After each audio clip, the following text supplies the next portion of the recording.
بسم اللہ الرحمن الرحیم۔ السلام علیکم۔ آج کی ویڈیو میں ہم حضرت علی اور بی بی فاطمہ کی زندگی کا ایک واقعہ شیئر کر رہے ہیں۔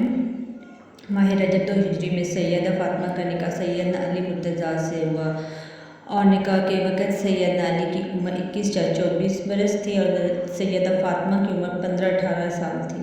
اس نکاح کی تقریب میں بہت سے صحابہ کرام نے شرکت کی۔ آن صلی اللہ علیہ وسلم نے فرمایا، فاطمہ جنت کی عورتوں کی سردار ہیں، فاطمہ سب سے پہلے جنت میں داخل ہوں گی۔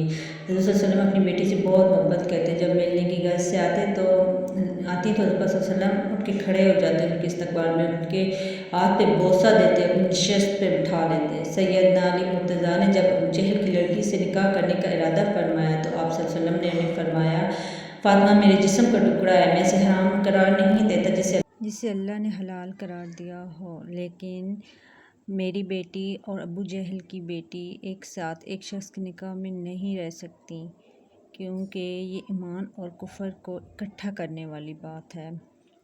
تو آپ صلی اللہ علیہ وآلہ وسلم کی بات سن کے سیدنا علی مرتضیٰ نے اپنا ارادہ ترک فرما دیا اور حضرت فاطمہ کو اپنے گھر لے گئے۔ ناظرین، ایک چھوٹا سا واقعہ آپ کے ساتھ شیئر کیا۔ اگر آپ کو پسند آیا ہے تو کمنٹ کر کے ضرور بتائیے گا اور ویڈیو کو لائک اور سبسکرائب کرنا مت بھولیں۔